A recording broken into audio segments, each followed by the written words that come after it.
ராமானுஜதயா பாத்திரம் ஞான வைராக்யபூஷணம் ஸ்ரீமத்வேங்கடநாதார்யம் வந்தே வேதாந்ததேசிகம் கலயாமி கலித்வம்சம் கவிம் லோகதிவாகரம் யஸ்ய கோபி ஹி பிரகாசாபிராவித்யம் நிஹதம் தமஹ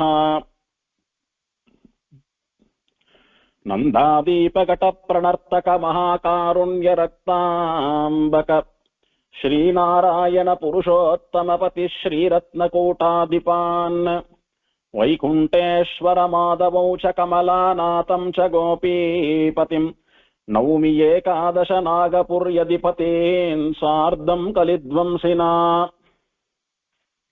போதலர்ந்த பொழில் சோலை புறமெங்கும் பொருதிரைகள் தாதுதிர வந்தழைக்கும் தடமண்ணி தென்கரமேல் மாதவன் தானுரையுமிடம் வயல் நாங்கை வரிவண்டு தேதெனவென்றிசை பாடும் திருத்தேவனார் தொகையே. 108 திவ்யதேசங்கள்ல சோழ நாட்டு திருப்பதிகள்ல திருநாங்கூர் திருப்பதிகள் 11 இன்றைய தினம் திருத்தேவனார் தொகை என்கிற மாதவ பெருமாள் கோயில் என்னும் திவ்யதேசத்தினுடைய அனுபவம். ஆழ்வார் இந்த திவ்யதேசத்தை திருத்தேவனார் தொகைன்னு மங்களாசாசனம் பண்றார். பெருமாள மாதவன் அப்படின்னு மங்களாசாசனம் பண்ணபடியினாலே இந்த கோவிலை மாதவன் உரைகிற கோயில்னு ஆழ்வார் மங்களாசாசனம் பண்ணினபடியினாலே திருநாங்கூர் மாதவ பெருமாள் கோயில் அப்படின்னு சொன்னா பிரசித்தமா தெரியும். ஊர் பேர் என்னன்னு சொல்லப்படுறதுன்னா கீழச்சாலை அப்படின்னு சொல்லப்படுறது. பலகையிலெல்லாம் கூட எழுதறச்ச மாதவ பெருமாள் கோயில் கீழைச்சாலை அப்படின்னு எழுதுறா. கீழைச்சாலை, கீழச்சாலை. இந்த திவ்யதேசம் திருநாங்கூர் திவ்யதேசங்கள்ல ஒன்னாக இருந்தாலும் நாங்கூர் என்கிற கிராமத்திலிருந்து ஒரு 4 கிலோமீட்டர் தூரத்திலே இருக்கக்கூடியதான ஒரு ஏகாந்தமான திவ்யதேசம். அப்படி தனியா ஒதுக்குப்புறமாக இருக்கக்கூடிய திவ்யதேசம். ஏற்கனவே பார்த்தோம், இந்த பலாசவன கஷேத்திரம்னு சொல்லக்கூடிய திருநாங்கூர், அதற்கு உபய காவேரி மத்தியமம் என்று ஒரு பெயர் உண்டு. காவிரி என்றும் மன்னியாறு என்றும் 2 பெயர்களாலே காவிரி நதி ஓடுறது. அதுக்கு நடுவுல இருக்கக்கூடிய தீவு அதுதான் திருநாங்கூர் என்கிற பலாசவன கஷேத்திரம்னு பார்த்தோம். அதுல மன்னியாறு இருக்கு பாருங்க. அந்த மன்னியாற்றினுடைய தெற்கு கரையிலே தென்கரையிலே திருத்தேவனார் தொகைன்னு சொல்லக்கூடிய இந்த திவ்யதேசம் இருக்கிறது. அந்த மன்னியாத்தினுடைய வடக்கு கரையிலே திருவாளி திவ்யதேசம் இருக்கிறது. அங்கதான் லட்சுமி நரசிம்மன் எழுந்தருளி இருக்கிறார். திருவாளி திருநகரி என்று அனுபவிக்கவிருக்கிற திவ்யதேசம். இப்படி மன்னியாத்துக்கு தென்கரையில மாதவ பெருமாள் கோயில்னு சொல்லக்கூடிய திருத்தேவனார் தொகை, வடகரையிலே திருவாளி திவ்யதேசம். இது பார்ப்பதற்கு ஒரு அழகா இருக்கிறது. எதை ஞாபகப்படுத்துறது அப்படின்னா, கொள்ளிட நதிக்கு ஒரு பக்கத்திலே அப்பக்குடத்தான் கோயிலும் ஒரு பக்கத்திலே அன்பில் வடிவழகி நம்பி கோயிலும் இருப்பதை ஞாபகப்படுத்தக்கூடியதான ஒரு திவ்யதேசம் இது. தேவனார் அப்படின்னா தேவர்கள். தேவன் அப்படின்னா ஒரு தேவனை குறிக்கும். தேவனார் அப்படின்னா பகுவச்சனம், தமிழ்ல பன்மை சொல்லுது, பல தேவர்கள். தொகை அப்படின்னா கூட்டம், சங்கம், பல தேவர்கள் ஒன்று சேர்ந்து கூடிய இடமானபடியினாலே தேவனார் தொகைன்னு பெயர் இதற்கு. எம்பெருமான் இங்கு எழுந்தருளி இருக்கிறபடியினாலே ஆழ்வார் வாக்கினாலே பாசுரம் பெற்று திவ்யதேசமாக உயர்ந்தபடியினாலே திருத்தேவனார் தொகை என்று மரியாதையோடு கூட வழங்கப்படக்கூடிய திவ்யதேசம். பிராட்டியினுடைய சம்பந்தம் இந்த திவ்யதேசத்திற்கு ஆச்சரியமாக உண்டு. ஏன்னா பெருமாளுக்கே மாதவன்னு பிராட்டியினுடைய திருநாமத்தை முன்னிட்டுத்தான் பெருமாளுக்கு திருநாமம். மாதவன் மகாலட்சுமின்னு சொல்லக்கூடிய பெரிய பிராட்டியாருடைய வசிப்பிடமாக திகழ்பவன். எவனிடத்திலே ஸ்ரீதேவியான மகாலட்சுமி எப்போதும் வசிக்கிறாளோ, எவனிடத்திலே தங்குகிறாளோ அவனுக்கு மாதவன் என்று பெயர். இப்படி தாயாராலே சொல்லப்படக்கூடிய, தாயாரை இட்டு சிறப்பித்து சொல்லப்படக்கூடிய திவ்யதேசம் மாதவ பெருமாள் கோயில். அதனாலே தாயார் இங்கே எழுந்தருளி இருக்கிற காரணம் பற்றி திரு என்றும் சேர்த்து திருத்தேவனார் தொகையேன்னு ஆழ்வார் மங்களாசாசனம் பண்ணுகிறார். மாதவ பெருமாள் கோயில் என்று அறியப்படுகிறது. மூலவருக்கு தெய்வநாயகன்னு திருநாமம், உற்சவருக்கு மாதவ பெருமாள்னு திருநாமம். 2 பெயர்களுமே காரண பெயர்கள் தான். எதனால தெய்வநாயகன்னு பெயர், எதனால மாதவன்னு பெயர்னு அனுபவிக்க போறோம். அப்படி அனுபவித்தோமானா 100% இந்த எம்பெருமான்களுக்கு இந்த திருநாமம் தகும் அப்படின்னு புரியும் நமக்கு. இந்த 108 திவ்யதேசங்கள்ல வேற எந்த எம்பெருமானுக்கெல்லாம் தெய்வநாயகன் அப்படின்னு திருநாமம் உண்டுன்னு யோசிச்சு பார்த்தோமானா, நடுநாட்டு திருப்பதிகள்ல ஒன்றான திருவகீந்திரபுரம் எம்பெருமான் தேவநாதன் இருக்கிறானே, அவனுக்கு தெய்வநாயகன் திருநாமம். அடியவர்க்கு மெய்யனாய தெய்வநாயகன்னு மங்களாசாசனம், அவனுக்கு தெய்வநாயகன் திருநாமம். பாண்டிய நாட்டு திருப்பதிகள்ல ஒன்றான வானமாமலைன்னு சொல்லக்கூடிய தோத்தாதிரி திவ்யதேசத்திலே எழுந்தருளி இருக்கக்கூடிய எம்பெருமான் தோத்தாதிரிநாதன், அவனுக்கும் தெய்வநாயகன் திருநாமம். திருச்சிரீவரமங்கை என்று மங்களாசாசனம் பண்ணப்பட்ட திவ்யதேசம். ஆனால் வானமாமல பெருமாளை தான் தெய்வநாயகன் குறிப்பிடுறோம். ஏன்னா 3 தெய்வநாயகன் இருந்தா எந்த தெய்வநாயகன் குழப்பம் வந்துவிடக் கூடாது என்பதற்காக திருவகீந்திரபுரம் பெருமாளை ஆழ்வார் தெய்வநாயகன் தமிழ்ல பாடியிருந்தாலும் சம்ஸ்கிருத பெயரான தேவநாதன் அப்படின்றத கொண்டுதான் தேவநாத பெருமாள் சந்நிதி, தேவநாதன் கோவில் அப்படின்னு தான் திருவகீந்திரபுரத்தை கொண்டாடுறோம். தேவ தெய்வ நாயகன் நாதன் ரெண்டும் ஒண்ணுதான், அர்த்தம் வேற இல்லை. வானமாமல தெய்வநாயகன் இருக்கிறபடினாலே இன்னொரு தெய்வநாயகன் குழம்ப வேண்டாம் என்பதற்காக அங்கு தேவநாதன். அப்ப இந்த பெருமாளை என்னன்னு கூப்பிடுறது? ஆழ்வார் தெய்வநாயகன்னும் பாடியிருக்கார், மாதவனும் பாடியிருக்கார். பெருமாள் இங்க மாதவனாகவே எழுந்தருள் இருக்கிறார். அதனாலே உற்சவருடைய திருநாமமான மாதவன் என்பதை கொண்டு மாதவ பெருமாள் கோயில்னு பெயர் வந்துடுத்து. இப்படி 3 திவ்ய தெய்வநாயகன் திவ்யதேசங்கள் இருந்தாலும் அது ஒன்னொன்னும் ஒரு பெயராலே வழங்கப்படுவது ஒரு விசேஷம். ஏகாதச ருத்ராளுடைய கோபத்தை தனித்து அவளுக்கு சேவை சாதிப்பதற்காக சேவை சாதித்த பெருமாள்கள் 11 பேர்ல இவர் எந்த எம்பெருமான் அப்படின்னா, திருக்கடல் மல்லைக்கு அருகே இருக்கக்கூடிய திவ்யதேசமான திரு இடவெந்தை எம்பெருமான். அங்கே நித்திய கல்யாண பெருமாளாகவும் வராக பெருமாளாகவும் சேவை சாதிக்கக்கூடிய அந்த எம்பெருமான் தான் இந்த நாங்கூர்லே மாதவனாக எழுந்தருளி சேவை சாதிக்கிறான். அந்த எம்பெருமான் தான் இந்த மாதவன் அப்படின்றதுக்கு என்ன ஒரு அனுபவம், என்ன ஒரு ஒப்பீடு அப்படின்னா, இதே திருமங்கையாழ்வார் திருவிடந்தையில இருக்கக்கூடிய பெருமாளை வராகன பாடின போது, திவளும் வெண்மதி போல் திருமுகத்தறிவை செழுங்கடல் அமுதினில் பிறந்த அவளும் நின்னாகத்திருப்பதும் அறிந்தும் ஆகிலும் ஆசை விடாளால் குவளையம் கண்ணி கொள்ளியம் பாவை சொல்லுணிந்தால் நயந்திருந்த இவளை உன்மனத்தால் என் நினைந்திருந்தாய் இடவெந்த எந்தை பிரானே அப்படின்னுட்டு இடவந்தையிலே இருக்கக்கூடிய எந்தை பிரானான வராக பெருமாளை திருமங்கையாழ்வார் நாயிகா பாவத்திலே பரகால நாயகியாக தான் பாடுகிறார். நாயகியாகவும் நாயகியினுடைய தாயாராகவும் இருந்து அனுபவித்து பாடக்கூடியதான திவ்ய தேசம். அதே போலத்தான் இந்த திருத்தேவனார் தொகையிலே இருக்கக்கூடிய எம்பெருமானையும் கூட ஆழ்வார் நாயிகா பாவத்திலே பாடுவதாக ஒரு அனுபவம். அங்க வராக பெருமாளை என்ன பாடினார்? திவலும் வெண்மதி போல் திருமுகத்து அறிவை. நன்னா பலபலன்னு சந்திரனை போல அழகான முகத்தை உடைய என்றும் இளமை மாறாத ஒரு பெண். யார் அந்த பொண்ணு? செழுங்கடல் அமுதினில் பிறந்த அவளும்.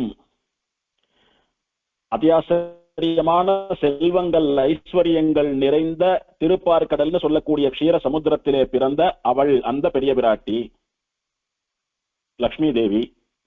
நின் ஆகத்து இருப்பதும் அறிந்தும், உன்னுடைய திருமார்பிலே இருக்கிறாள் என்பது அறிந்தும், அதாவது பெருமாள் கல்யாணம் ஆயிடுத்து, ஆமடியால ரொம்ப நேசிக்கிறான் பெருமாள், அதனாலதான் பக்கத்துல கூட வச்சுக்காம மார்பிலேயே வச்சுட்டு இருக்கான் அப்படின்னு தெரிந்தும் கூட என்னுடைய பெண்ணான இந்த பரகால நாயகி என்கிற பொன் கல்யாணம் பண்ணிண்டா இவனை தான் பண்ணிப்பேன்னு உன் மேல ஆசைப்படுறாளே அப்படின்னு தாயார் புலம்புறா.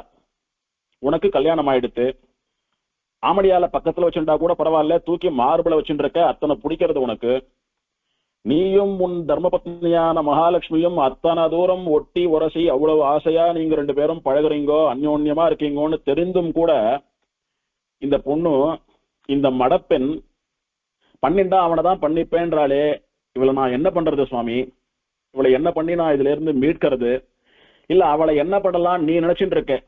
இவள் திறத்து எண்ணிணைந்திருந்தாய் இடவெந்த எந்தை பிரானே, உன் மனத்தால் எண்ணிணைந்திருந்தாய் இடவெந்த எந்தை பிரானே. 10 பாசுரத்துல இதான் கேட்கிறார். கல்யாணம் ஆனவன்னு தெரிஞ்சு ஆமடியாளோட ரொம்ப நெருக்கமா அன்பா இருக்கக்கூடியவன் அன்னோன்ய தம்பதிகள் அப்படின்னு தெரிஞ்சும் கூட உன்னதான் பண்ணிப்பேன் ஒத்த காலில் நிக்கிறாளே, நடக்கக்கூடிய காரியமா இது? சரி, அப்படி இருக்காளே, அவளை என்ன பண்ணணும்னு நினைச்சிட்டு இருக்க, அவ விஷயமா நீ என்ன முடிவு எடுத்திருக்க, உன் மனசுல என்ன இருக்கு சொல்லு அப்படின்னு தாயார் புலம்பக்கூடிய பாசுரமா அமைந்த பாசுரம் அது. அங்க என்ன சொல்லி முதல் பாசுரத்திலே திருமங்கை ஆழ்வார் குறிப்பிடறார் அந்த பெருமாளை? செழுங்கடல் அமுதினில் பிறந்த அவளும் நின் நாகத்து இருப்பது அப்படின்னுட்டு அந்த பெரிய பிராட்டியார் எப்போதும் எம்பெருமானுடைய திருமார்பிலே வசிக்கிறாள் என்று அவனை மாதவனாக குறிப்பிடுகிறார். மாதவன் ஸ்ரீனிவாசன் இந்த ரெண்டு சப்தத்துக்கும் ஒரே அர்த்தம் தான். ஸ்ரீயினுடைய நிவாசமாக, மாவினுடைய வசிப்பிடமாக இருப்பவன் மாதவன் ஸ்ரீனிவாசன். இவனுடைய மார்பிளை எப்போதும் பெரிய பிராட்டியார் இருக்காருன்னு சொல்லிட்டார் இந்த வராக பெருமாள், அதனால அவன் மாதவன். அவன் இங்க வந்து சேவை சாதிக்கிறதுனால இவனையும் மாதவன் சொல்லிட்டார், அதனாலதான் மாதவ பெருமாள் கோயில்னு திருநாமம் இதுக்கு. இப்படி ஆச்சரியமா திருமங்கை ஆழ்வாராலே மங்களாசாசனம் பண்ணப்பட்ட பெருமாள் மூலவருக்கு தெய்வநாயகன்னு திருநாமம். இந்த பெயரும் கூட ஆழ்வார் கொடுத்த பெயர் தான். பெருமாள் மேற்கு நோக்கி திருமுக மண்டலத்தை காட்டிக்கொண்டு நின்ற திருக்கோலத்திலே சேவை சாதிக்கிறான். உற்சவருக்கு மாதவன் திருநாமம், அதுவும் கூட ஆச்சரியமாக ஆழ்வார் கொடுத்த திருநாமம் தான். மாதவன் தான் அமர்ந்து உறையும் கோயில் அப்படின்னு மங்களாசாசனம் பண்ணிருக்கார். பெருமாளுடைய படத்தை ஷேர் பண்ற அடியன். மூலவர் தெய்வநாயகன் உபயநாச்சிமாரோடைய கூட மேலிரண்டு திருக்கரங்களாலே சங்க சக்கரங்களை பற்றி கொண்டு வலது திருக்கரத்தை அபயமுத்திரையோடும் இடது திருக்கரத்தை கதையை ஊன்றிக் கொண்டும் தெய்வநாயகனாக சேவை சாதிக்கக்கூடிய ஆச்சரியமான காட்சி. உபயநாச்சிமாரை பிரியாமல் தினைத்தனையும் திருமகளை விடாத மாதவனாக எம்பெருமான் எழுந்தருளியிருக்கிறான். உற்சவருக்கு மூலவருக்கும் உற்சவருக்கும் எந்த வித்தியாசமும் இல்லை. திருமேனி திருக்கோலம் எல்லாம் அதேதான். திருநாமம் மட்டும் அவருக்கு தெய்வநாயகன் திருநாமம், உற்சவருக்கு மாதவன் திருநாமம். இந்த மாதவன் சொல்லக்கூடிய பெருமாள் உற்சவர் இருக்கார் பாருங்க, ரொம்ப அழகான பெருமாள். இந்த உற்சவரை சேவித்தோமானா மொத்த அழகும் சேர்ந்து இவரண்டதான் உரையறதோன்னு சொல்லி மயங்கிடுவோம் ஒரு க்ஷணத்துல. பெருமாள் இந்த படத்துல என்னமோ கொஞ்சம் குண்டா இருக்கிறாப்புல தெரிகிறார். நிறைய வஸ்திரங்களை எல்லாம் சாத்திண்டு திருவாபரணம் எல்லாம் சாத்திண்டு அலங்காரத்துல அப்படி இருக்காரு. ஆனா இவ்வளோ குண்டான திருமேனி எல்லாம் இல்ல பெருமாளுக்கு. நல்ல ஒல்லியான திருமேனி. இத்தனை ஒசரமா கூட இருக்க மாட்டார் பெருமாள். திட்டமான ஒல்லி, திட்டமான ஒசரம் தான் பெருமாள். அப்படியே ஸ்வர்ணத்தினாலே பண்ணப்பட்ட பெருமாளோன்னு சந்தேகப்படும்படியா அப்படியே தகதகான்னு சூரியனை போல மின்னக்கூடிய பெருமாள். இந்த திவதேசத்துக்கு ஒரு ஏற்றம் சொல்ல வேணும் அப்படின்னா பெருமாள் பிராட்டியை பிரியாமல் மாதவனாக இருப்பதுன்றது அனுபவத்தினாலே உணர்வது. நம்முடைய புத்திக்கு நம்முடைய கண்களுக்கு விருந்தாக அமைவது எதுன்னா இந்த உற்சவருடைய அழகு, உற்சவருடைய திருமேனி தான். இந்த பெருமாளை ஒரு க்ஷணம் அப்படி எல்லாத்தையும் மறந்து பெருமாளே கத்தின்னு நின்று சேவிச்சோமானா அப்படியே பிறந்த குழந்தையாட்டமா அந்த பெருமாள் எடுத்து சேர்த்து கட்டிக்க மாட்டோமான்னு நமக்கு ஒரு அனுபவம் ஏற்படும். அப்படி ஆச்சரியமான பெருமாள் இந்த மாதவன். இந்த திருநாங்கூர் திருப்பதிகள்ல எல்லா எம்பெருமான்களும் அழகுதான். ஆனா குறிப்பா உற்சவர் அழகு அப்படின்னு யாரான ரெண்டு பேரை தான் சொல்லலாம். அப்படின்னா திருவன் புருடோத்தமம்னு சொல்லக்கூடிய திவதேசத்திலே புருஷோத்தம பெருமாள் இருக்கார். அவர் அலாதியான அழகு. அவருக்கு சமானமா எந்த குறையும் இல்லாமல் இந்த திருத்தேவனார் தொகை மாதவனும் கூட அத்தனை அழகு. உற்சவர் அழகினாலே நம்மை கவரக்கூடிய திவதேசம் இதுன்னு சொல்லணும். அப்படி ஆச்சரியமாக தெய்வநாயக பெருமாளாக மூலவரும் மாதவனாக உற்சவரும் உபயநாச்சிமாரோடைய கூட எழுந்தருளி சேவை சாதிக்கக்கூடியதான திவ்யதேசம். தாயார் தனிக்கோயில் நாச்சியார், மூலவர் உற்சவர்னு தாயார் தனியா இருக்கா. படத்துல ஒரு படத்துல சேவிக்கணும்ன்றதுக்காக தாயார் உற்சவரையும் கூட இங்க எழுந்தருள பண்றா. நாம சேவிக்கிற பிராப்தம் கிடைக்கிறது. தாயார் மூலவருக்கு கடல் மகள் நாச்சியார்னு திருநாமம். இது ஆழ்வார் கொடுத்த பெயர். கடல் மகள் அப்படின்னா க்ஷீரசாகரம்னு சொல்லக்கூடிய திருப்பார் கடலிலே இருந்து தோன்றிய மகள். வெறும் கடல் மகள் அல்ல, பார்க்கடல் மகள். பார்க்கடலில் இருந்து தோன்றியவளானபடியினாலே பார்க்கடலுடைய மகள். க்ஷீர சமுத்திரராஜ புத்திரி, அவள்தான் சமுத்திரராஜ புத்திரி, சமுத்திர புத்திரி என்றெல்லாம் கொண்டாடப்படக்கூடிய தாயார். அவளை கடல் மகள் நாச்சியார்னு ஆழ்வார் குறிப்பிடுறார். கடல் அப்படின்னா நிறைய கடல் உண்டு. உப்பு கடல் உண்டு, கருப்பஞ்சாற்று கடல் உண்டு, பார்க்கடல் உண்டு, 5 விதமான கடல்கள் உண்டுன்னு புராணங்கள் சொல்றது. இந்த தாயார் எந்த கடலிலே தோன்றினாள் அப்படின்னா அதை தெளிவுபடுத்த வேணும் என்பதற்காக சம்ஸ்கிருதத்திலே க்ஷீராப்தி நாச்சியார்னு தெளிவா பார்க்கடல் நாச்சியார், பார்க்கடல் மகள்னு பெயரிட்டு இருக்கா. கடல் மகள்னா அப்தி நாச்சியார், அப்தி கன்யான்னு பெயர் வைத்தா போரும். க்ஷீரம் அப்படின்னு சொன்னா பார்க்கடல்னு தெரிய வேண்டும் என்பதனாலே க்ஷீராப்தி நாச்சியார்னு சம்ஸ்கிருதத்திலே திருநாமம். பார்க்கடலிலிருந்து அவதரித்தபடியினாலே பார்க்கடல் மகள் கடல் மகள். உற்சவருக்கு மாதவ நாயகின்னு திருநாமம். பெருமாள் மாதவன், தாயார் மாதவ நாயகி. இதுல ஒரு அனுபவம், ஒரு விசேஷம், ஒரு வேடிக்கை என்னன்னா, இந்த தாயாருடைய சம்பந்தத்தினாலதான் பெருமாளுக்கு மாதவன் பெயர். மா அப்படின்னா மகாலட்சுமி, இவள் தாயார். மாதவன் அப்படின்னா மகாலட்சுமி நீங்காமல் வசிக்கக்கூடிய எம்பெருமான் அர்த்தம். மகாலட்சுமியானவள் எப்போது ஒரு க்ஷணம் கூட பிரியாமல் எங்க வசிக்கிறாளோ அவனுக்கு மாதவன் பெயர். மா இருக்கிறதுனால மாதவன் பேர் வச்சுட்டோ, திரும்ப மாதவனுடைய சம்பந்தத்தினாலே இவளுக்கு மாதவநாயகின்னு திருநாமம். இவ சம்பந்தத்தினாலதான் இவன் மாதவன் ஆனான். திரும்ப இவனுடைய சம்பந்தம் வேணும்ன்றதுக்காக அவ மாதவி, மாதவநாயகி அப்படின்னு வழங்கப்படுறா. இப்படி பெருமாளும் பிராட்டியும் மாறி மாறி ஒருத்தர் மீது ஒருத்தர் தங்களுடைய அன்பை பொழிந்து கொண்டு என்றும் கருத்து வேறுபாடே இல்லாமல் அந்யோன்ய திவ்ய தம்பதிகளாக இருந்து நம்ம எல்லாம் கூட அனுகிரகிக்கக்கூடிய ஆச்சரியமான திவ்ய தேசம். இந்த எம்பெருமானையும் பிராட்டியும் சேவிக்கிறவா தம்பதிகள் எந்த விதமான கருத்து வேற்றுமையும் இல்லாமல் ஒற்றுமையா நீடூழி காலம் வாழ்வார்கள் என்பது நம்பிக்கை. விமானம் சோபன விமானம்னு திருநாமம். சோபனம் அப்படின்னா மங்களம்னு அர்த்தம். சோபனமான காரியம், சோபனாட்சதை அப்படின்லாம் சொன்னா மங்கள காரியங்களிலே பயன்படுத்தக்கூடிய அக்ஷதை அப்படின்னு அர்த்தம். இங்கே பெருமாள் பிராட்டியினுடைய கல்யாண காட்சியை சேவிக்கணும்ன்றதுக்காக தேவர்கள்லாம் ஒண்ணு கூடினா, அதனால கல்யாணம் நடந்த மண்டபம் போல திகழ்ந்ததுனாலே மங்கள விமானம், கல்யாண விமானம் என்கிற அர்த்தத்திலே சோபன விமானம்னு திருநாமம். இந்த விமானத்துக்கு இன்னொரு சிறப்பு என்னன்னா, விமானத்தினுடைய நிழல் எங்கேயும் தரையில படாது. விமானத்தினுடைய நிழல் விமானத்து மேலேயே தான் விழுறது. அது ஒரு சிறப்பு. தீர்த்தம் சோபன புஷ்கரிணி. கல்யாணம் நடந்தது, அதை சேவிக்கிறதுக்காக தேவர்கள்லாம் வந்தா, சோபனமான காரியம், மங்களமான காரியம் நடந்தபடினாலே அந்த விமானத்துக்கு சோபன விமானம்னு பெயர். மங்கள காரியம் நடந்த போது எல்லோரும் அதிலே தீர்த்தமாடியபடியினாலே சோபன புஷ்கரிணி அப்படின்னு அந்த திருக்குளத்துக்கு திருநாமம்.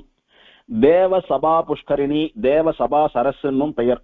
தேவ சபான்னா தேவர்கள் சபையாக கூடி தீர்த்தமாடிய குளம் அப்படின்னுட்டு தேவசபா சரஸ்னு பெயர். சன்னதிக்கு முன்னாலே திருக்குளம். ஆனா மற்ற திவ்யதேசங்களை போல ரொம்ப முன்னாலேயே இல்லாம சன்னதி தெரு கோடியில் இருக்கக்கூடிய புஷ்கரணி.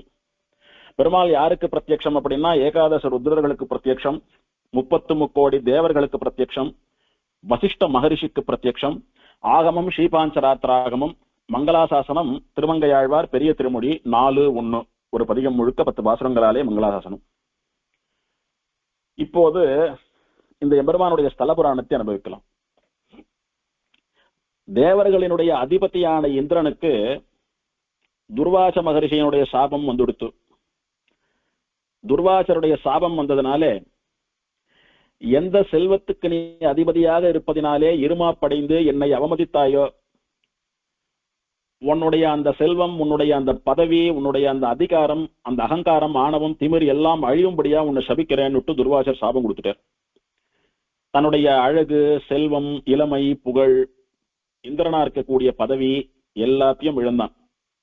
இந்திரனே இழந்த போது இந்திரனுக்கு கீழே அவனாலே ஆளப்பட்ட தேவர்கள் எல்லாம் கூட அவாலும் தபார்னு உழுந்து ஒரு சக்தியும் இல்லாமல் போனான். இப்ப அவ மொத்த பேரும் தேவர்களா இருந்த தங்களுடைய சக்தி போயிடுத்தே, எந்த ஐஸ்வர்யத்துக்கும் நாம அதிபதியா இப்ப இல்லையே, நம்மளுடைய நிலைமை தெரிஞ்சா பூலோகத்திலே யார் நம்மளை சேவிப்பா, யார் நமக்குன்னு ஹோமங்கள் யாகங்கள் எல்லாம் பண்ணுவா, எப்படி நாம சாப்பிட போறோம், எப்படி காலம் தள்ள போறோம், நம்முடைய கதி இவ்வளவுதானா, இதுல இருந்து வெளியில வரத்துக்கு விமோச்சனமே இல்லையான்னுட்டு ரொம்ப கலங்கி போனான். யாரா இருந்தாலும் அவளுடைய ஆச்சாரியனிடத்திலே பிரார்த்தித்து அவருடைய வாக்குப்படிதானே நடக்க வேணும். தேவர்களுக்கெல்லாம் ஆச்சாரியன் தேவகுரு ப்ருஹஸ்பதி. அவரிடத்திலே போய், சுவாமி இந்த மாதிரி துர்வாசருடைய சாபத்தினாலே எங்களுக்கு எல்லாம் இந்த மாதிரி ஆயிடுத்து, நாங்க பண்ணது தப்புதான், மன்னிச்சுடுங்க. 1000 இருந்தாலும் சிஷ்யா தப்பு பண்ணினா கூட ஸ்காலித்தியே சாசிதாரம் அப்படின்னுட்டு சிஷ்யா பண்ணக்கூடிய தப்பை திருத்தி பணிகொள்வது ஆச்சாரியனுடைய கடமை. அது உங்களுக்கு அழகு. பெரிய மனசு பண்ணி எங்களை மன்னிச்சுட்டு நாங்க சாப விமோச்சனம் பெற்று பழையபடி தேவர்களா ஆகிறதுக்கு ஏதானும் வழி சொல்லணும் அப்படின்னு பிரார்த்திக்கிறார். பிரார்த்தித்த போது ரிஷிகளுடைய சாபமே வந்துடுத்து, யாரும் ஒன்றும் பண்ண முடியாது. பெருமாள் சர்வேஸ்வரன், அவன் நினைச்சானா ஏதானும் பண்ண முடியும். ஆகையினாலே பெருமாளை போய் வழிபடுங்கள். அதுவும் எப்படி வழிபடுறீங்க தெரியுமா?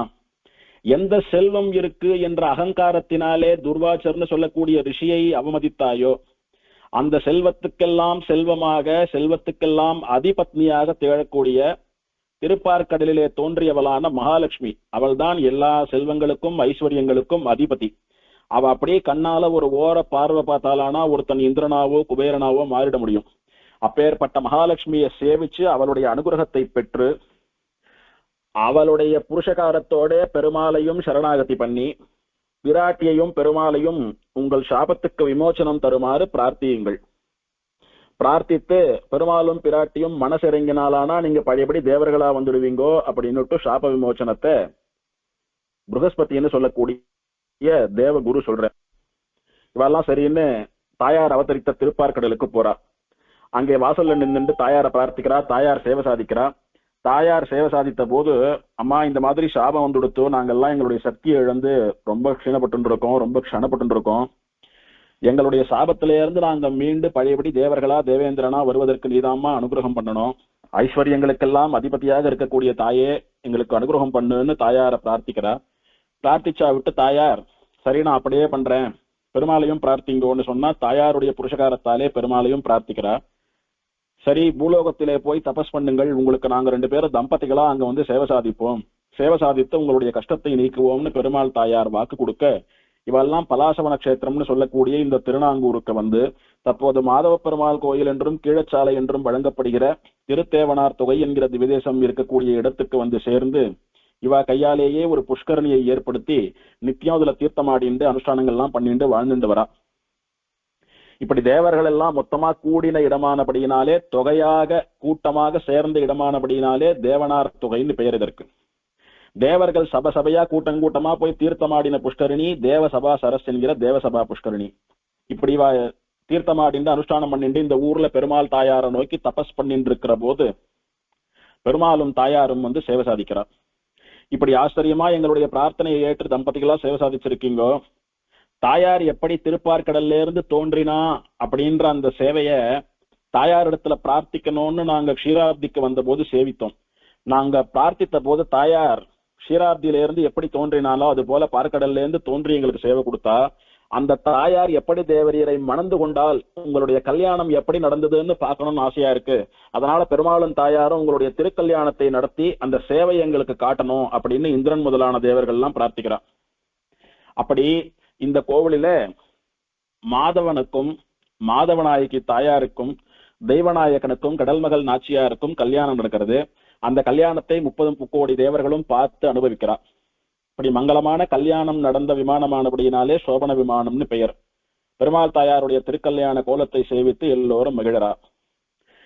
இப்படி தேவர்கள்லாம் அங்க பல காலம் எழுந்தருளி இருந்து பெருமாளை அர்ச்சித்து ஆராதனை பண்ணி பழைய சக்தியை பெற்று துர்வாச்சர் வந்து அவளை மன்னிச்சுட்டேன்னு சொல்லி மன்னிச்சு சாப விமோச்சனமும் கிடைத்து பழையபடி தேவலோகத்துக்கு போய் இந்திரன் தேவர்களுடைய தலைவனாக இருந்து கொண்டு தேவர்கள்லாம் அவளுடைய காரியத்தை பார்த்துட்டு ராஜ்யம் பண்ணிட்டு வர. பூலோகத்திலையும் வழக்கம் போல அவளுக்கு பண்ணக்கூடிய ஹவிஸ் முதலான அனுஷ்டானங்கள் இதெல்லாம் பண்ணி அவளுக்கு சாதம் போடுறதான அந்த ஆச்சாரங்களும் கூட தொடர்ந்து நடந்துட்டு வருது. இப்படி தேவர்களுடைய துயரத்தை தீர்த்ததான ஒரு திவ்யதேசம், தேவர்கள் கூட்டமாக வந்து சேவித்த திவ்யதேசம், பெருமாளும் பிராட்டியும் தங்களுடைய கல்யாண கோலத்தை தேவர்களுக்கு காட்டி கொடுத்த திவ்யதேசம்.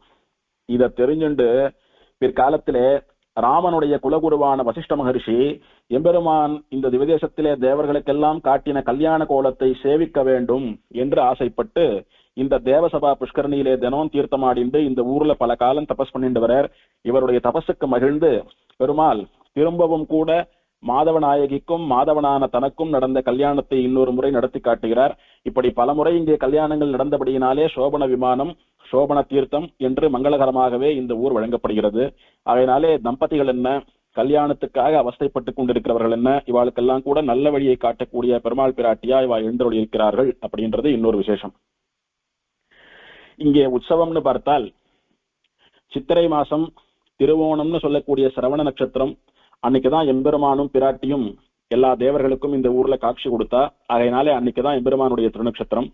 அதை முன்னிட்டு 10 நாள் பிரம்மோற்சவம் நடக்கிறது பெருமாளுக்கு. ஆழ்வாருடைய அனுபவம்னு பார்த்தா பெரிய திருமொழியிலே திருமங்கை ஆழ்வார் 4:1 மங்களாசாசனம் பண்றார். மாதவன் கோயில் அப்படின்னு எதற்கு பெயர் வந்தது, மாதவ பெருமாள் கோயில் எதற்கு பெயர் வந்தது, மன்னித்தன் கரைமேல் மாதவன் தான் உறையும் கோயில் அப்படின்னு ஆழ்வாருடைய மங்களாசாசனம். மன்னி அப்படின்னா மன்னி ஆறு, காவிரியினுடைய பல பெயர்கள்ல ஒண்ணு. மண்ணியாறுன்ற ஆறா காவிரி ஓடுறா அந்த ஊர்ல. அதனுடைய தெற்கு கரை மேலே இருக்கக்கூடிய ஊர் தான் இந்த திருத்தேவனார் தொகை. அங்கே உறைபவன், அங்கே வசிப்பவன் யாருன்னா மகாலட்சுமியுடன் பிரியாமல் இருப்பவனான மாதவன் சாதிக்கிறார்.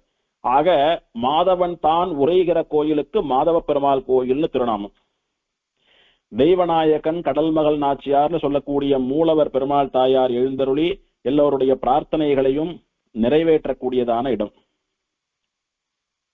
இங்க இருக்கக்கூடிய பிராமணர்கள் நிறைய செல்வம் படைத்தவர்களாம். பிராட்டி இந்த ஊர்ல வசிக்கிறபடினாலே பிராட்டியை இவ ஆராதனம் பண்ணி பண்ணி நிறைய ஐஸ்வர்யங்களுக்கு அதிபதியா இருக்கக்கூடியவா. குதிரை யானைன்னு சாதாரணமா நிறைய வாகனங்கள் இருக்குமாம். இவ குதிரை மேல யானை மேல ஏறி வரத பார்த்தா பெரிய ராஜாக்கள்லாம் வர்றது போல ராஜாவே என்ன ராஜா பிராமண வேஷத்துல வரார் அப்படின்னு நினைச்சு வாயடிச்சு போவாலாம். அத்தனை ஒரு செல்வத்தோட கூட இருந்தவர்கள் இந்த ஊர்ல இருந்த பிராமணா தாயாருடைய அனுகிரகத்தினாலேன்னு ஆழ்வார் தெரிவிக்கிறார். இந்த தெய்வநாயகனை ஆகாசம், சமுத்திரம், தீவுகள், குல பர்வதங்கள் இவை எல்லாவற்றையும் கூட பிரளய காலத்திலே வயத்திலே வைத்து காப்பாற்றி பிறகு சிருஷ்டி பண்ணின பெருமாள் அப்படின்னுட்டு இவருடைய பெருமைகளை எல்லாம் தெரிவிக்கிறார் திருமங்கை ஆழ்வார்.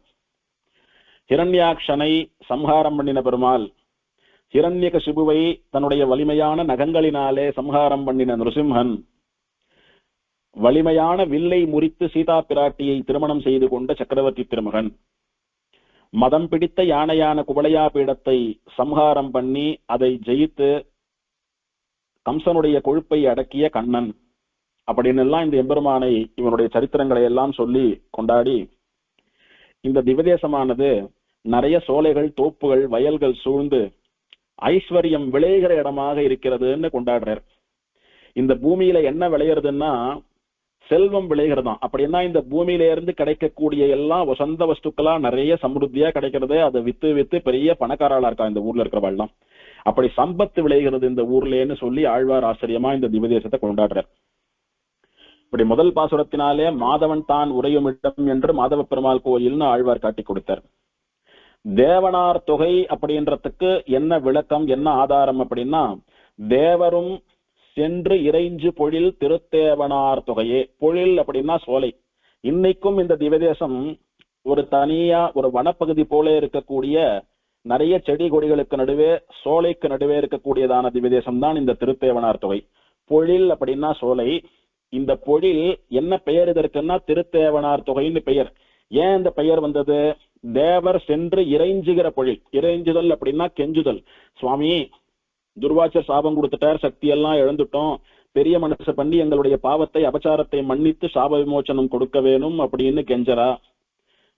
அம்மா அப்பாவானவங்க 2 பேருடைய கல்யாணத்தையும் சேவிக்கணும், அனுகிரகம் பண்ணணும்னு கெஞ்சரா. இப்படி தேவர்கள் எல்லாம் சேர்ந்து கூட்டம் கூட்டமா போய் கெஞ்சி கொண்டே இருக்கிறபடினாலே இறைஞ்சுகிற சோலையானபடினாலே இந்த பொழிலுக்கு இந்த சோலைக்கு திருத்தேவனார் தொகைன்னு ஆழ்வார் பெயர் சூட்டுகிறார். இந்திரனும் இமயவரும் முனிவர்களும் எழிலமைந்த சந்தமலர் சதுமுகனும் கதிரவனும் சந்திரனும் எந்தை எமக்கு அருள் என நின்று அருளும் இடம் எழில் நாங்கை சுந்தர நற்பொழில் புடைசூழ் திருத்தேவனார் தொகையே. போன பாசுரத்துல ஒரு வரியாலே தேவர்கள் இறைஞ்சுகிற அழகான சோலைன்னு காட்டி கொடுத்தார். சுவாமி இப்படி மொட்டையா தேவர்கள் இறைஞ்சரான்னு சொன்னா நாங்க நம்பிடுவோமா? எந்த தேவர்கள் எல்லாம் என்னன்னு சொல்லி இறைஞ்சரா கெஞ்சரா அப்படின்னு கேட்டா அதுக்கு பதில் சொல்றார். இந்திரனும். இதுலயே நாம எல்லாம் அப்படியே வாயடைத்து போய் நிற்க வேண்டும். எந்த தேவன்னு கேட்கிற கேள்விக்கு அர்த்தமே இல்ல. இந்திரன் வந்துட்டான்னா என்ன அர்த்தம்? 30 கோடி தேவர்களும் வந்துட்டான்னு அர்த்தம். தேவர்களுக்கெல்லாம் தலைவனாக இருக்கக்கூடிய இந்திரன் வந்துட்டான்னாவே அவனுக்கே ஒரு கஷ்டம்னு பதவி சக்தி எல்லாம் இழந்துட்டு பூலோகத்துக்கு வந்துட்டான். அவன் கீழே அவனுடைய நிழல்ல இளைப்பாடுறவா மட்டும் எப்படி இருப்பான்னு நினைக்கிறீங்கோ? மொத்த தேவர்களும் வந்துட்டா. அதை அடுத்த வரியாலே சொல்றார் இமயவரும் அப்படின்னு. இந்திரனும் தேவர்களுக்கு அதிபதியான இந்திரன் வந்துட்டான். அதிபதி ராஜாவே வந்தா எடுத்து பிரஜைகளுக்கு என்ன வேலை? அங்க இமயவரும் வந்துட்டா. தேவர்கள் எல்லாம் வந்தா எடுத்து முனிவர்களும் வந்துட்டா. இந்த முனிவர்கள் எல்லாம் எப்போதும் தேவர்களை குறித்து யாக யஜ்ஞங்களை எல்லாம் பண்ணி உலக நன்மையை பிரார்த்திப்பவர்கள். இவா யாரை குறித்து பிரார்த்திக்கிறாளோ அவளே வந்துட்டா. யாருக்காக இப்ப அவ யாகம் பண்ணணும்? அந்த ரிஷிகளும் வந்துட்டா. எழிலமைந்த சந்த மலர் சதுமுகனும் அழகான தாமரை புஷ்பத்திலே அமர்ந்து கொண்டிருக்கக்கூடிய பிரம்மாவும் கூட வந்துட்டான். கதிரவன் சூரியன் வந்துட்டான். சந்திரன் வந்துட்டான். இவெல்லாம் என்ன பண்றா? இங்க எந்தை எமக்கு அருள். எங்களை எல்லாம் படைத்த எங்களுக்கு தகப்பனார் போன்று இருக்கக்கூடிய சுவாமியே எங்களுக்கு அனுகிரகம் பண்ணு அப்படின்னு பெருமாளிடத்திலே வந்து கெஞ்சரா. எங்க கெஞ்சரா? எழில் நாங்கை சுந்தர நற்பொழில், அழகான திருநாங்கூரிலே இருக்கக்கூடிய பேரழகு மிக்கதான இந்த சோலையிலே தேவர்கள் எல்லாம் வந்து இறைஞ்சுகிறார்கள். அதனால் இது திருத்தேவனார் தொகை அப்படின்னுட்டு இந்த திருத்தேவனார் தொகை என்பதற்கு நீண்ட விளக்கத்தை கொடுக்கிறார் ஆழ்வார். அண்டமும் இவ்வலைகடலும் அவனிகளும் குளவரையும் உண்டபிரான் உறையுமிடம், மாதவன் தான் உறையுமிடம்னு மாதவ பெருமாள் கோயில்னு காட்டி கொடுத்தார். தெய்வநாயக பெருமாள் கோயில்னு புரிய வைக்கணுமோ இல்லையோ? அண்டமும் இவ்வலைகடலும் அவனிகளும் குளவரையும் உண்ட பிரான் உரைகிற இடம். அண்டம் அப்படின்னா ஆகாசம், அலைகளை வீசக்கூடிய சமுத்திரங்கள். அவனின்னு சொன்னா இந்த பூமியை போல இருக்கக்கூடிய எத்தனையோ பூலோகங்கள். குளவரை அப்படின்னா நிறைய குல பர்வத்தங்கள்னு சொல்லக்கூடிய இமயமலை போன்ற நல்ல மலைகள். இவா எல்லாத்தையும் கூட உண்ட பிரான், பிரளய காலத்திலே சாப்பிடுவது போல தன்னுடைய வயிற்றிலே வைத்து காப்பாற்றிய பெருமாள் அவன் உரைகிற, அவன் வாசம் பண்ணுகிற இடம்னு சொல்றார். யார் இதையெல்லாம் உண்ட பெருமாள்? தேவர்களுக்கெல்லாம் நாதன் எவனோ, தெய்வங்களுக்கெல்லாம் நாயகன் எவனோ அவன் தான் இதையெல்லாம் பண்ண முடியும். அந்த சராசரங்களையும் ஒருத்தன் தன்னுடைய வயிற்றிலே வைத்து அடக்கிறான். தேவர்கள்ல இருந்து எல்லாரையும் தன்னுடைய வயிற்றுல வச்சு ஒருத்தன் அடக்கிறான் அப்படின்னா அவன் நிச்சயம் எல்லோருக்கும் தலைவனாக, எல்லோரையும் படைத்தவனாக, எல்லோரையும் தாங்குகிறவனாகத்தான் இருக்க வேண்டும். அதனாலே தெய்வங்களுக்கெல்லாம் நாயகனான இவன் உரைகிற கோயில் என்பதாலே இது தெய்வநாயகன் கோயில்னு காட்டி கொடுக்கிறார். நம்மாழ்வார் என்ன சொன்னார்? சிவனயனிந்திரன் இவர் முதலனைத்தோர் தெய்வ குழாங்கள் கை தொழ கிடந்த தாமரை முந்தித்தனி பெருநாயக மூவுலகலந்த சேவடியோயே அப்படின்னு சிவன், அயன், இந்திரன், ருத்ரன், பிரம்மா, இந்திரன் இவெல்லாம் கூட எங்களுக்கு நாயகன் நீதான், எங்களுக்கு சுவாமி நீதான் சொல்லி இவன் காலில் உழுந்து கிடக்கிறா சுவாமி. அப்ப அந்த தெய்வங்களுக்கெல்லாம் தேவர்களுக்கெல்லாம் கூட நாயகன் இவன் தான். அப்படி நாயகனாக இருக்கக்கூடியவன் தான் அண்ட சராசரத்தையும் இந்த தெய்வங்களையும் சேர்த்து வயிற்றிலே வைத்து காப்பாற்ற முடியும், ரட்சிக்க முடியும். ஆகையினாலே இவன் தெய்வநாயகன் என்பதாக காட்டி கொடுக்கிறார். அதனாலதான் இந்த எம்பெருமானுக்கு தெய்வநாயகன் திருநாமம். இன்னொன்னு, தேவர்கள் எல்லாம் வந்து சேவித்தபடினாலே, தேவர்களான தெய்வங்களுக்கு நாயகனானபடினாலே தெய்வநாயகன்றதும் ஒரு அர்த்தம். அடுத்த பாட்டுல தெரிவிக்கிறார், ஞாலமெல்லாம் அமுது செய்து நான் மறையும் தொடராத பாலகனாய் ஆளிலையில் பள்ளி கொள்ளும் பரமன் இடம். இது எந்த ஊர் தெரியுமா? இந்த ஊர் எப்பேற்பட்ட இடம் தெரியுமா? ஞாலமெல்லாம் அமுது செய்து, என்னென்ன லோகங்கள் உண்டோ அத்தனையும் சின்ன உருண்டை போல மாத்தி தன்னுடைய வயத்திலே வைத்து காப்பாற்றுபவன், எல்லாத்தையும் சாட்டு வயத்துல வச்சு ரட்சிச்சுட்டு இருக்கான் பிரளய காலத்திலே. நான் மறையும் தொடராத பாலகனாய், பெருமாள் பிரளய காலத்திலே ஒரு ஆலமரத்து இலை மேலே ஒரு பாலகனாக, கண்ணனாக எல்லா லோகங்களையும் எல்லா தேவர்கள் உட்பட அத்தனை ஜீவராசிகளையும் வயிற்றிலே வைத்து அடக்கி கொண்டு குழந்தை போல படுத்துக் கொண்டிருக்கிறான். பேதை குழவின்னு ஆழ்வார்கள் எல்லாம் தெரிவிக்கிறான். அப்படி பெருமாள் பாலகனா ஆள் இலையிலே, ஆலமரத்து இலையிலே பள்ளி கொண்டிருக்கிற போது நான் மறையும் தொடராத அப்படின்றார். 4 வேதங்களும் தொடரவில்லைன்றார். அப்படின்னா என்ன அர்த்தம்?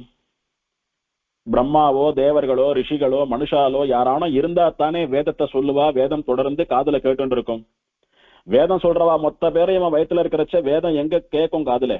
அதனால வேத ஒளியானது தொடரவில்லை.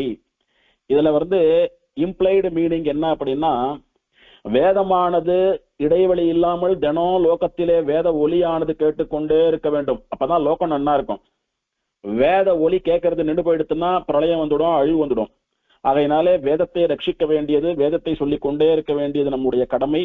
வேத பாராயணத்தை, வேத அத்தியனத்தை ஆதரிக்க வேண்டியதும் ஆராதிக்க வேண்டியதும் நம்முடைய கடமைன்னு இதனால சொல்லப்படுறது. நான் மறையும் தொடராத, வேதங்கள் சொல்றதுக்கு யாருமே இல்லை, அதனால வேதமே இல்லாத ஒரு காலமாக இருக்கிறது. இதுக்கெல்லாம் சாட்சியா நான் பாத்துக்கிறேன், கவலைப்படாதுங்கோ, எல்லாம் திரும்ப பழையபடி சரியாகும், திரும்ப சிருஷ்டி நடக்கும், திரும்ப வேதங்களை வெளியிடுவேன், திரும்ப வேதங்களை சொல்றவா இருப்பா, தினம் வேத ஒளி காதுல கேட்கும், லோகங்கள் எல்லாம் இன்னும் சௌக்கியமா இருக்கும், நான் பாத்துக்கிறேன்னு சொல்லி எல்லோருக்கும் அபயம் தரக்கூடிய தாயாக இருக்கக்கூடிய பரமன், பரம்பொருள், பரதத்துவம். ஞாலமெல்லாம் அமுது செய்து நான்மறையும் தொடராத பாலகனாய் ஆளிலையில் பள்ளி கொள்ளும் பரமன், அவன் உரைகிற இடம். அப்படின்னா என்ன? இந்த நீண்ட 2 வரியால என்ன சொல்றார், இவன் தான் தெய்வநாயகன் சொல்றார். இதுக்கு முன் வரியாலே தெய்வநாயகன் என்பதற்கு ஒரு விதமான டெபினிஷன், இந்த வரியாலே இன்னொரு விதமான விளக்கம். எப்படி பார்த்தாலும் இவன் தேவர்களுக்கெல்லாம் அதிபதியான, தெய்வங்களுக்கெல்லாம் நாயகனான பெருமாள் அப்படின்னு தெரிவிக்கிறார். சீராரும் மலர்பொழில் சூழ் திருத்தேவனார் தொகையே, பார்க்கறதுக்கு அழகா இருக்கக்கூடியதான நிறைய புஷ்பங்கள் அப்படியே மண்டி கிடக்கக்கூடிய சோலைகளை உடைய அந்த சோலைகளாலே சூழப்பெற்ற திருத்தேவனார் தொகை. இன்னைக்கும் இந்த ஊரை சுத்தி நிறைய சோலைகள் இருக்கு, சில புஷ்ப செடிகளும் கூட இருக்கின்றன. ஆழ்வார் பார்க்கிற போது நிறைய இருந்திருக்கிறபடினாலே அந்த மலர் சோலைகளாலே சூழப்பட்ட மாதவ பெருமாள் கோயில் கொண்டாடுறார் ஆழ்வார். சுவாமி, மலர் சோலைகள் சூழ்ந்ததுன்னு சொல்லிட்டா போருமா?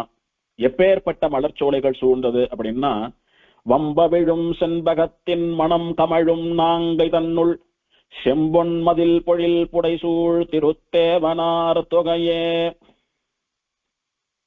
வம்பு அவிழும் செண்பகம், புதுசு புதுசா தேன் மலர பூக்கக்கூடிய செண்பக பூவினுடைய வாசனை இந்த ஊரெல்லாம் வீசறதான்.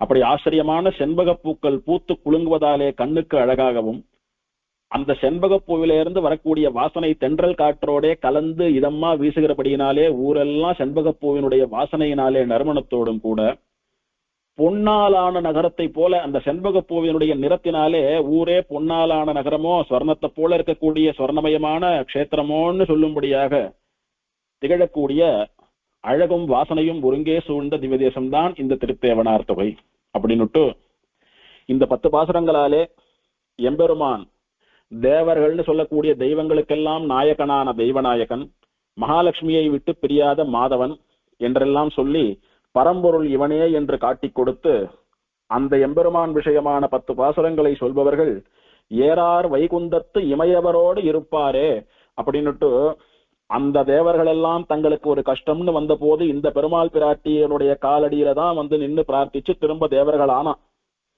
அவளுடைய திருவடிகள்ல நீங்க நிலையான ஐஸ்வர்யமான மோட்சம் வேணும் என்று சரணாகதி பண்ணி இந்த 10 பாசுரங்களை சேவித்தீர்களானால் அந்த தேவர்கள் என்ன, அந்த தேவர்களுக்கெல்லாம் தேவர்களான நித்திய சூரிகளோட கூட நீங்கள் நிலையான ஸ்ரீவைகுண்டத்திலே இருக்கலாம்.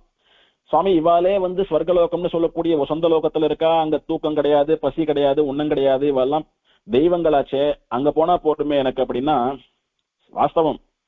நீ எத்தனை நாள் புண்ணியம் பண்றிருக்கியோ அத்தனை நாள் இருக்கலாம், முடிஞ்சா விட்டு திரும்ப வரணும். இவா தேவர்களாவே இருந்தாலும் இவா பாட்டுக்கு நாராயணான் இவா காரியத்தை பண்ணிட்டு இருக்கா, போற வரவாலாம் சாபம் கொடுக்குறா, துபார்னு கீழே வந்து விழுறா, இங்க தபஸ் பண்றா, அங்க தபஸ் பண்றா, பெருமாள் சாப விமோசனம் கொடுத்து திரும்ப அங்க போறதுக்குள்ள போறோம்னு ஆயிடுறது இவாளுக்கு. அந்த மாதிரி நீங்களும் போயிட்டு வந்துட்டு இருக்க போறாங்களா? அதெல்லாம் வேண்டாம். புத்தி இருக்கிறவன் என்ன பண்ணுவான், இந்த மாதிரி சாமான்யமான தேவதையா இருந்தா திரும்பவும் கஷ்டப்படுவதற்கு வாய்ப்பு உண்டு. ஆகையினாலே எப்போதும் சிரமமே இல்லாமல் பெருமாளுக்கு சமானமான ஆனந்தத்தை அனுபவிக்க வேண்டுமானால் தேவர்களுக்கு சமானமாக அல்ல, நித்திய சூரிகளுக்கு சமானமாக வைகுண்டத்திலே இருக்க வேண்டும் அப்படின்னு நினைச்சு சரணாகதி பண்ணுங்கோ. அதுதான் புத்திசாலித்தனம், அதுதான் நிலையான ஆனந்தத்தை தருவதுன்னு உபதேசம் பண்றார். அதனாலதான் இமையவரோடு இருப்பாரேன்னு சொல்லாம ஏறார் வைகுந்தத்து இமையவரோடு இருப்பாரேன்னு தெரிவிக்கிறார். அழகான வைகுந்தத்திலே நித்திய சூரிகளோடு இருப்பார் அப்படின்னு சொல்றார். வைகுந்தத்து இமையவர் அப்படின்னா தெளிவா சொல்றார், ஸ்ரீ வைகுண்டத்திலே இருக்கக்கூடியவர்களான இமையவர்கள் அப்படின்னா நித்திய சூரிகள். மோட்சம் பலனாக சொல்லப்பட்ட ஆச்சரியமான பதிகம். இந்த திவ்யதேசத்தின் பெருமான் விஷயமாக பிள்ளை பெருமாள் ஐயங்காருடைய பாடல், ஆர்க்கும் வலம்புரியால் அண்டமும் என் திசையும் கார்கடலும் வெற்பும் கலங்கினவால் சேர்க்கும் திருத்தேவனார் தொகைமால் செவ்வாய் வைத்து ஊத தருத்தேவனார் தொகையும் சாய்ந்து. சீர்க்கும் திருத்தேவனார் தொகை மால், நிறைய சிறப்புகள் உடைய அழகான இந்த திருத்தேவனார் தொகை திவ்யதேசத்தில் இருக்கக்கூடிய பெருமாள் தெய்வநாயகன் மாதவன் இருக்கிறானே, அவன் யார் தெரியுமா? பாரிஜாத்த விருட்சத்தை சத்யபாமாவுக்காக கொண்டு வந்து தர வேண்டும் என்று தேவலோகத்துக்கு போனான். முறைப்படி கேட்டு பார்த்தா தரல. இந்திரன் எம்பெருமானிடத்திலே கோவப்பட்டு எம்பெருமானோடு சண்டைக்கு நின்னான். எம்பெருமானுக்கு எதிராக, அதாவது தர்மத்துக்கு எதிராக அராஜக சக்திகள் தலையை தூக்குகிற போது அவர்களை அடக்குவதற்கு ஒரு எச்சரிக்கை மணியாக தன்னுடைய திருவாயிலே பாஞ்சஜன்யம்னு சொல்லக்கூடிய சங்கை வைத்து ஊதுவான் பெருமாள். அப்படி அந்த தேவலோகமே கலங்கும்படியா தன்னுடைய வாயிலே பாஞ்சஜன்யம்னு சொல்லக்கூடிய சங்கை வைத்து ஊதினான் பெருமாள். எல்லோருக்கும் கொலை நடுங்கி போயிடுத்து. என்னடா இது, ஒரு புஷ்பத்தை கேட்டா தாயார் பேசாம கொடுத்துருக்கலாமே, வா, எந்த சந்தேகம் இருந்திருக்காது, நாம பாட்டுக்கு நிம்மதியா இருந்திருப்போமே. பெருமாளோட பகச்சுண்டு சண்டைக்கு வேற கூட்டான் இவன். பெருமாள் சங்கத்தை வேற ஊதிட்டார். எப்ப என்ன நடக்க போறதோன்னு எல்லோரும் வயிற்றை பிடித்து கொண்டு அலறுகிற ஒரு காட்சி. அப்படி எல்லோரும் வயிற்றை பிடித்து கொண்டு அலரும்படியாக வாயிலே சங்கத்தை பாஞ்சஜன்யத்தை வைத்து ஊதின பெருமாள் ஆர்க்கும் வலம்புரி. கெட்டவாளுக்கு, அகங்காரம் இருக்கிறவாளுக்கு, பக்தி இல்லாதவாளுக்கு, அதர்மம் செய்கிறவர்களுக்கு, அக்கிரமம் செய்கிறவர்களுக்கெல்லாம் ஒரு நடுக்கத்தை ஏற்படுத்தக்கூடிய, பயத்தை ஏற்படுத்தக்கூடிய, பெரிய சப்தத்தை எழுப்பக்கூடியதான வலம்புரி சங்கம். அது பாஞ்சஜன்யம். அதை பெருமாள் ஊதின போது தரு தேவனார் தொகை. தரு அப்படின்னா கல்பக விருட்சம்னு சொல்லக்கூடிய மரம். அந்த கல்பக விருட்சத்தினுடைய நிழலிலே வசித்துக் கொண்டிருக்கிற தேவர்கள் கூட்டம் எல்லாம் கூட பயத்திலே நடுங்கி மயக்கம் போட்டு ஊழ்ந்துட்டா. என்ன ஆகும் ஏதாகும் தெரியாதுன்னு பயத்திலேயே அப்படியே கான்சியஸ்னஸ் இல்லாம ஊழ்ந்துட்டாலாம். அப்படி அவெல்லாம் பயந்து மயங்கி விழும்படியா அண்டங்களும், எல்லா பிரம்மாண்டங்களும், 8 திசைகளும், சமுத்திரமும், பர்வதங்களும் இதெல்லாம் கூட நடுங்கி போகும்படியாக எம்பெருமானுடைய பாஞ்சஜன்யத்தினுடைய ஒளி இருந்தது. அப்படின்னுட்டு பாஞ்சஜன்யம்னு சொல்லக்கூடிய எம்பெருமானுடைய சங்கின் பெருமையை தெரிவிக்கிறார். அந்த சங்கை ஊதி அக்கிரமத்தை அடக்கி புத்தி புகட்டக்கூடிய எம்பெருமானுடைய வீரதீர பராக்கிரமத்தை கொண்டாடுகிறார். அப்படி தேவலோகத்திலே இருக்கக்கூடிய தேவர்களுடைய துயரத்தை தீர்த்த பெருமாள் இவன் தான். அந்த தேவர்கள் இந்த எம்பெருமானிடத்திலே அபச்சாரப்பட்டு வாலாட்டின போது அவர்களுக்கு எச்சரித்த வெண் சங்கத்தை ஊதி அவர்களை கலங்கச் செய்தவனும் இவன் தான்.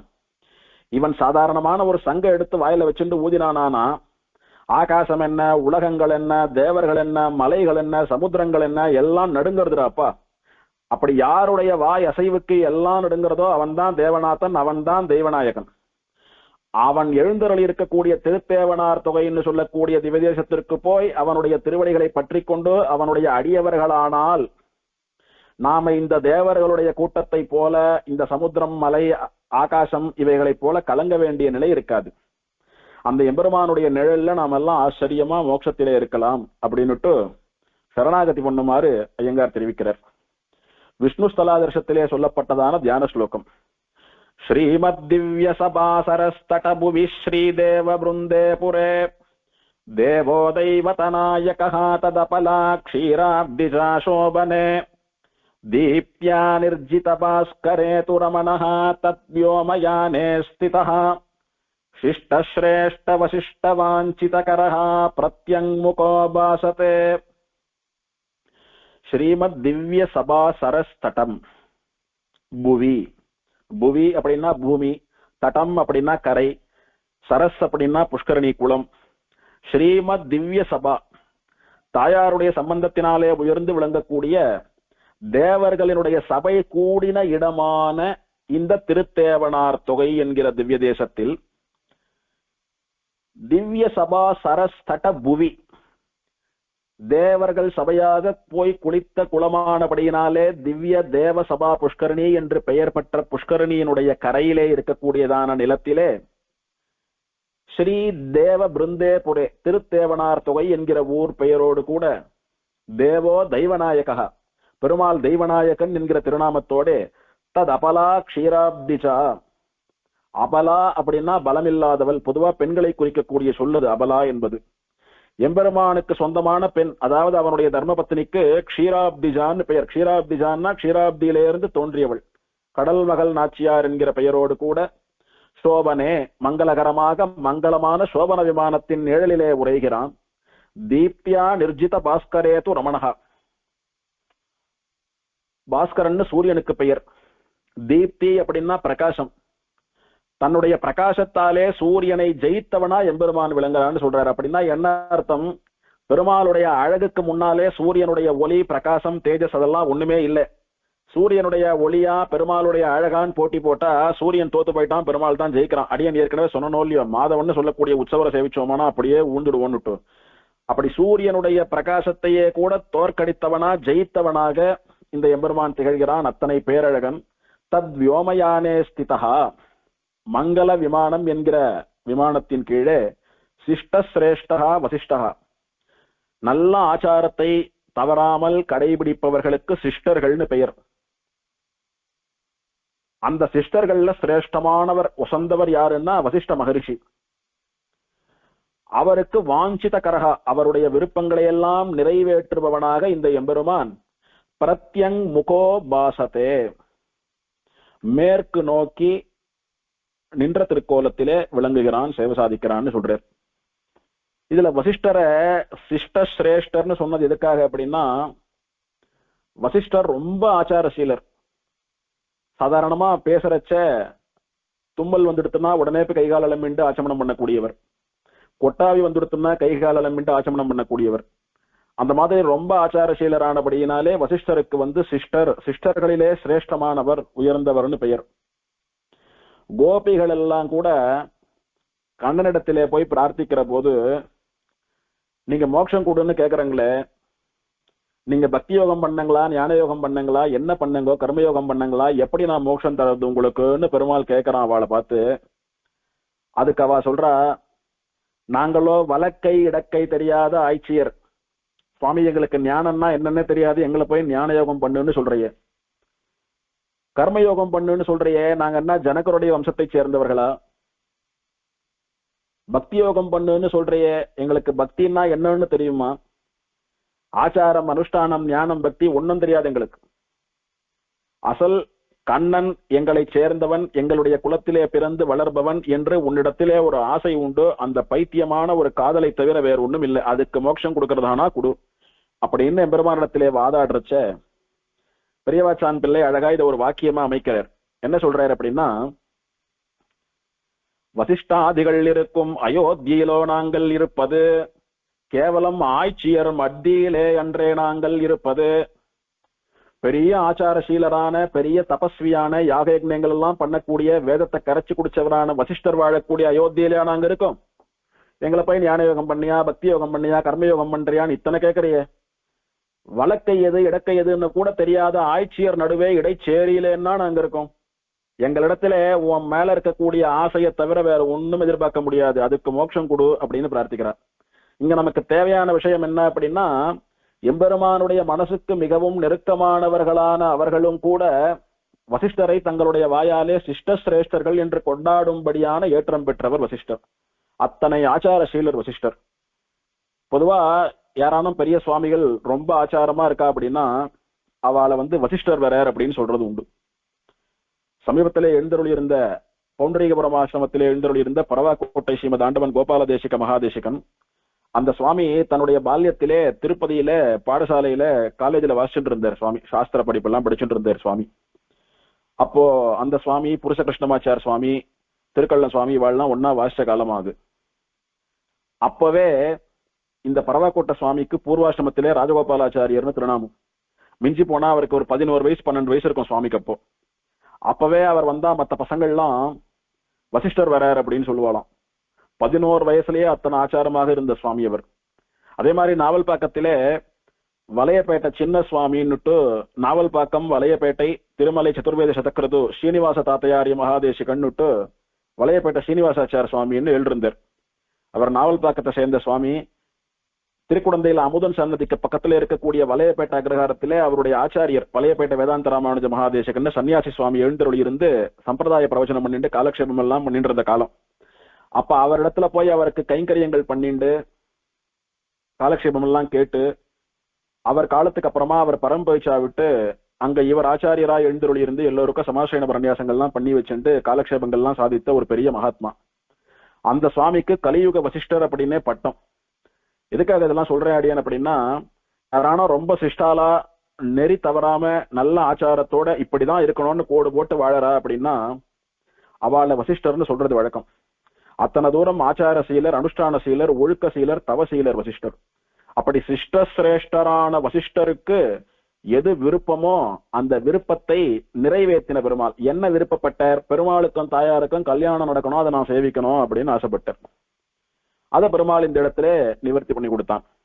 அப்படி திருத்தேவனார் தொகைன்னு சொல்லக்கூடிய இந்த திவதேசத்திலே பெருமாள் தெய்வநாயக்க பெருமாள் என்கிற பெயரோட கடல் மகள் நாச்சியாரோடு கூட சோபன விமான நிழலில் தேவசபா சரஸ் என்கிற புஷ்கரணியினுடைய கரையிலே மேற்கு நோக்கி நின்ற திருக்கோலத்திலே சூரியனையும் ஜெயித்த பிரகாசமான அழகோடு கூட வசிஷ்ட மாமுனிவருக்கு கல்யாண சேவையை கொடுத்தருளினவனாக எழுந்தருளியிருக்கிறான். அவனை போய் சரணாகதி பண்ண வேண்டும் என்பதாக இந்த ஸ்லோகம் தெரிவிக்கிறது. ஸ்ரீமத் திவ்ய சபாசரஸ்தடபுவி ஸ்ரீதேவ பிருந்தே புரே தேவோ தைவதநாயகா ததபலா க்ஷீராப்திஜா சோபனே தீப்யா நிர்ஜித பாஸ்கரே து ரமணः தவ்யோமயானே ஸ்திதः சிஷ்டஸ்ரேஷ்ட வசிஷ்ட வாஞ்சிதகரः பிரத்யங்முகோ பாசதே. ஸ்ரீமதே மாதவ நாயிகா சமேத மாதவ பரபிரம்மணே நமः. திருமங்கையாழ்வார் குமுதவல்லி நாச்சியார் திருவடிகளே சரணம். சீரார் தூப்புள் திருவேங்கடமுடையான் திருவடிகளே சரணம்.